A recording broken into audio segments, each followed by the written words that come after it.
Hello, everyone, and welcome to this short screencast interview with Mr. Liam Bellamy, one of our recent ELT management candidates and Cambridge Delta Diploma candidate for modules 1, 2, and 3 at CELT Athens. Liam recently completed our ELT management course, which we offer on a Moodle platform, an asynchronous learning management system. And he was really happy for having completed and passed, and suggested that he should talk a little bit about it to prospective candidates who might be interested in developing in this area. So welcome, Liam, and thank you very much for agreeing to do this interview. My pleasure. And would you like to tell us a little bit about yourself, your experience? Okay. I started teaching EFL when I was 22, so I've done more than 25 years of teaching. I found myself in a situation about 4 years ago where all the qualifications that I got in the late 80s, early 90s were no longer valid. They were no longer considered to be industry standard. So I came back. I did a CELTA at CELT, which went well, and then I started the blended course for the Delta, which was intended to take 12 months, but because of life and the demands of making a wage in Greece, it got delayed for a bit. So within 12 months of starting, I passed my Unit 1, my Module 1, which was a big relief.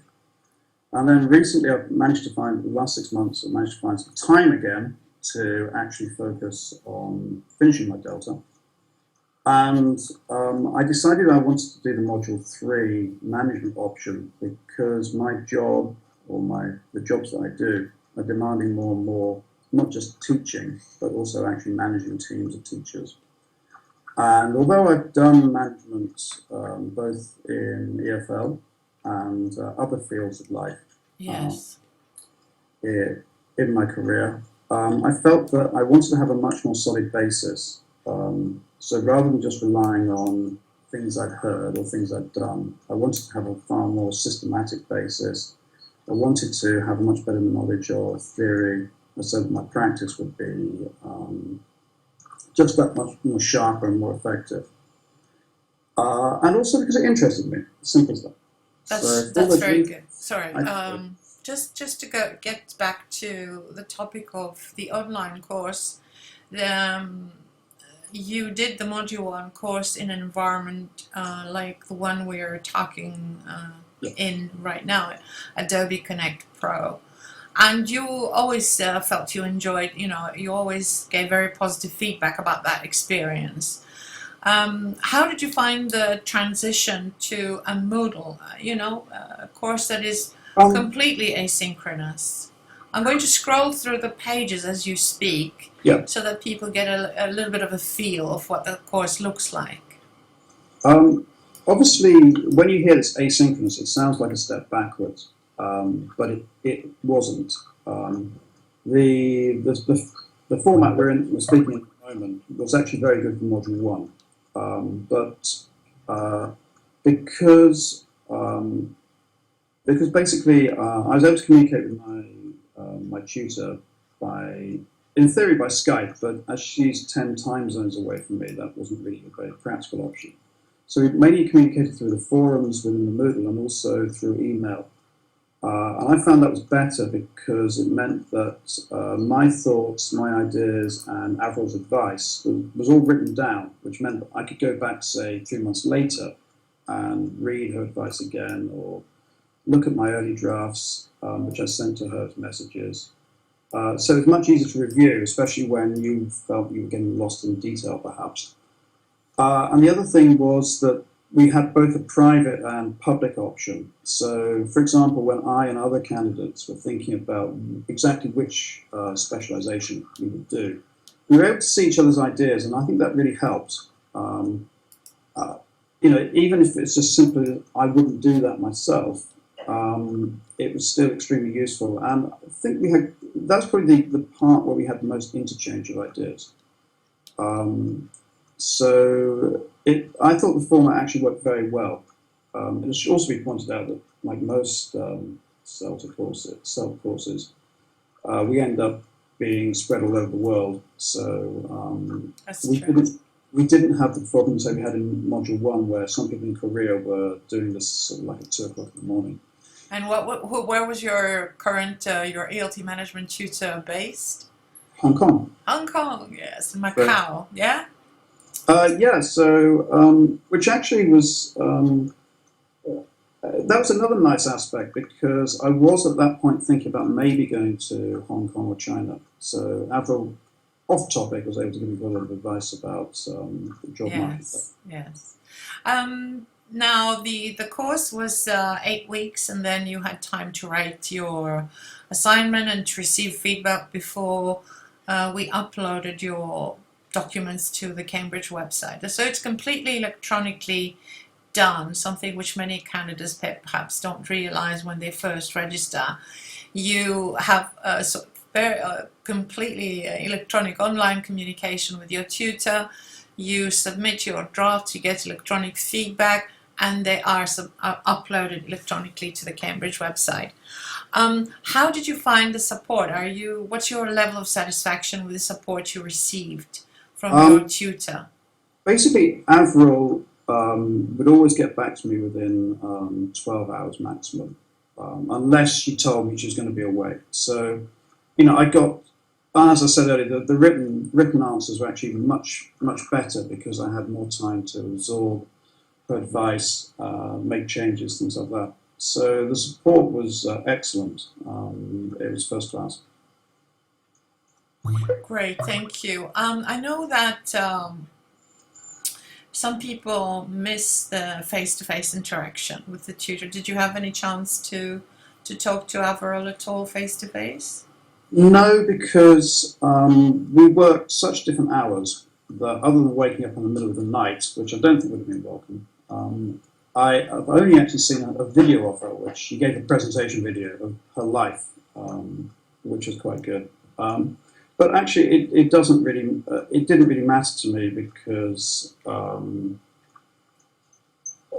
sometimes I found that when you're doing face to face, it's difficult, because you're trying to write down what people are, the advice people are giving you, their ideas, and then at the same time you're trying to think of what you're doing. Whereas reading, I found, especially when we got to the view sections and when she was looking at the drafts and things like that, I found this far more useful. Or when she was trying to say how to organise the ideas or meet the format, the exact format that Cambridge wants. Because one thing I think people don't realise about Module 3 is it looks as if it's going to be a walk in the park, because it's relatively short. But in fact, Cambridge are actually very, very demanding. There's 5 sections to your dissertation.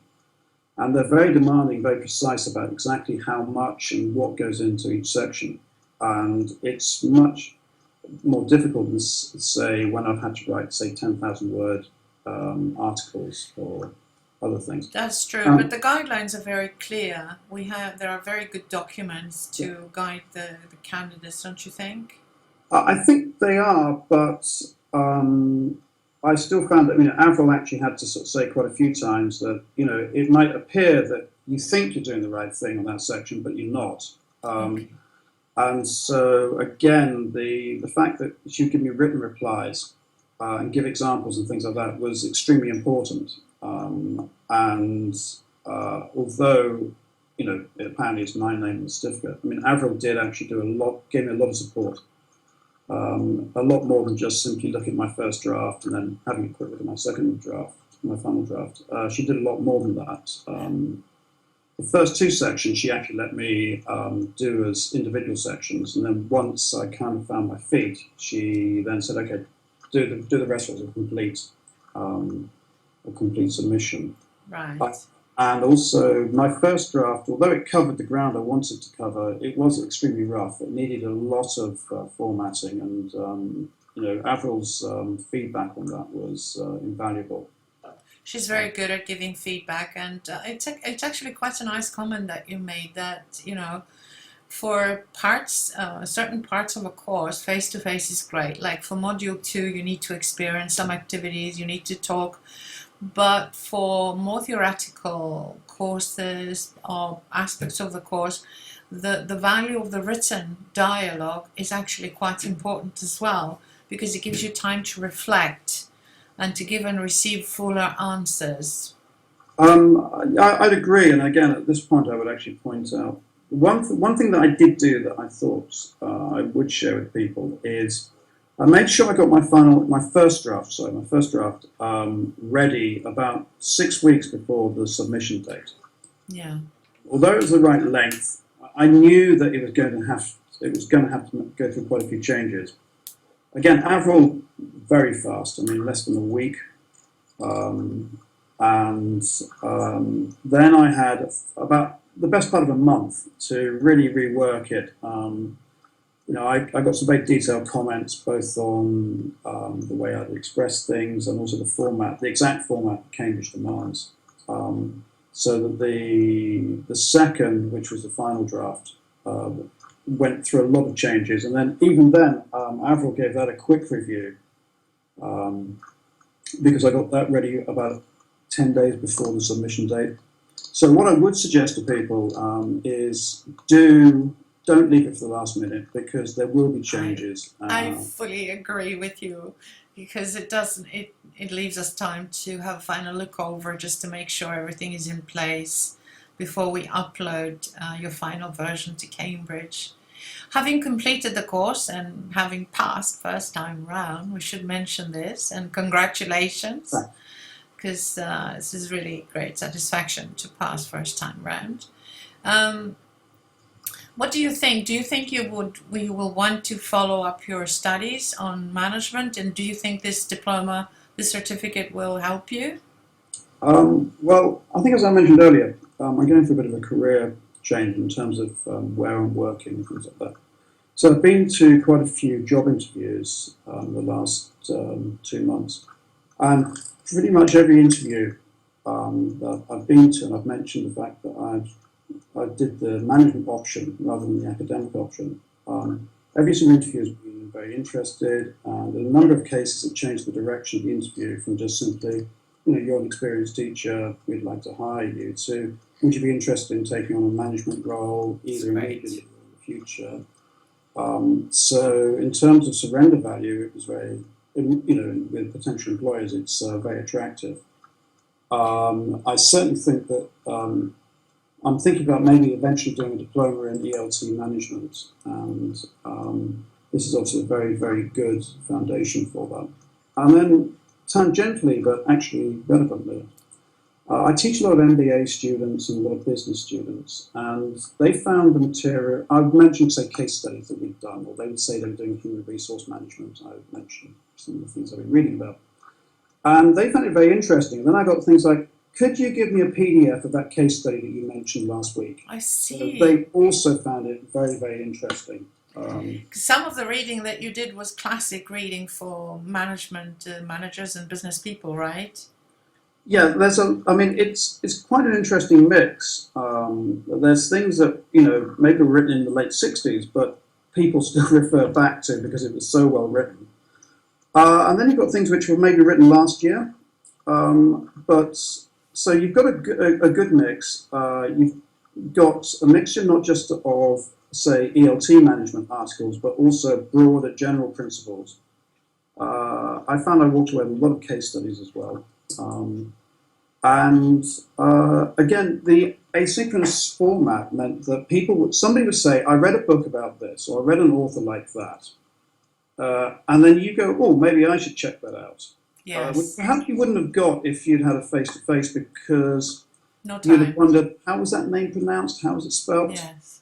And again, there was the chance to tell people, look, I found a PDF of a classic book, or online, or I found this PDF, and you find maybe 3 people using the same PDF, but taking 3 different things from it or going 3 different directions.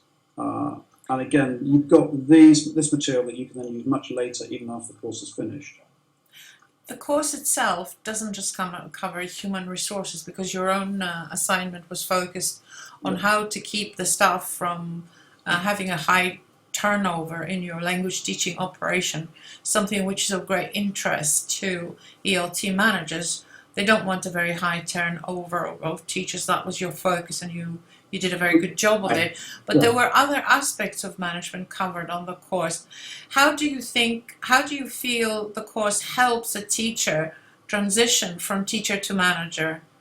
Do you think it's helpful in that I direction? think one of the big advantages was the fact that there are 8 units within the module. The first 2 are general principles of management and laying down the broad foundations, and the other 6 are detailed, 6 major aspects.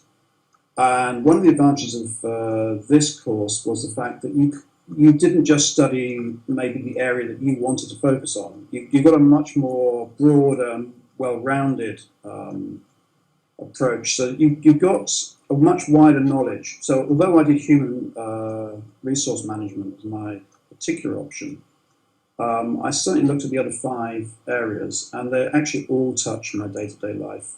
They're all things that I need to think about.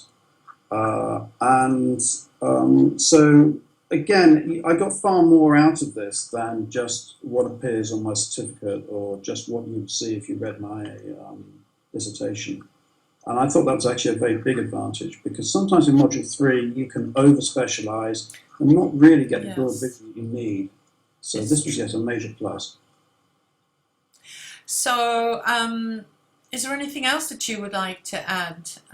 Because I think you had a very positive experience of an asynchronous course.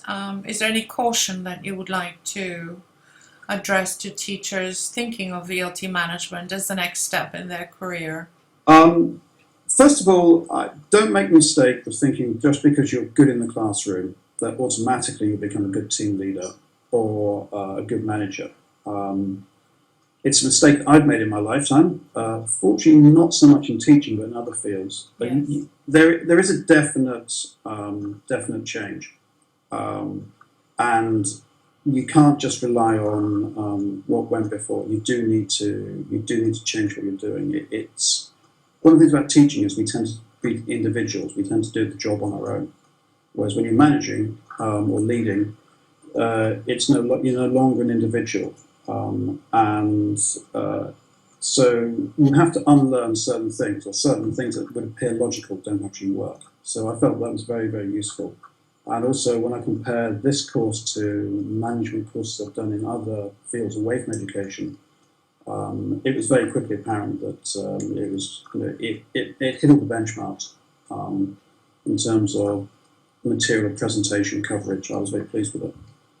The other big thing, which it can be an advantage and can be a disadvantage, is the flexibility. I designated Sunday afternoons as my Module 3 time. So I put aside time every week. You need to be focused. Yeah. Now, the flexibility is great because it means that different people can do things on different days. However, the danger is that you could then start procrastinating and putting it all off. It's true. Had I done that with, say, the writing and things like that, I could have got myself into trouble quite quickly. One of the big pluses, which happened to a fellow student of mine, their job demands suddenly changed just after they started the course. In fact, they found themselves working, I think, about an extra 50% on top of what they expected. Now, the good thing was that the flexibility of the course meant that although they could do the reading and things like that, it was pretty obvious that my colleague wasn't going to make the deadline. The writing deadline. So he was able to defer it for 6 months. So although he's had plenty of time to prepare and things like that, at least it's given him, because something unexpected happened, it's given him the flexibility to be able to delay his actual delivery.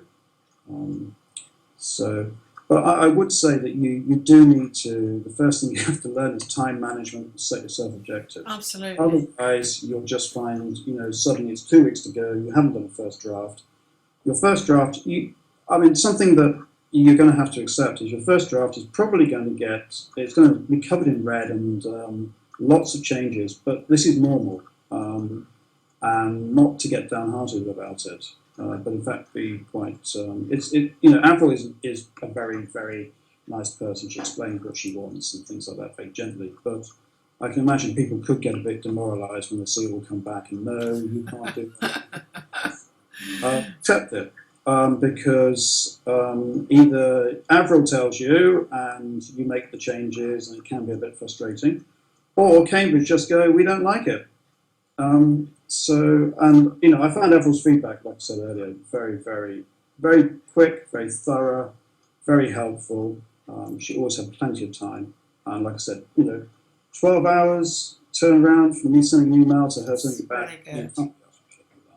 That's really good, and it's also very good that you accepted the 12-hour interval, because some online trainees expect you to be there 24/7, to send you a 2 o'clock in the morning message and have instant.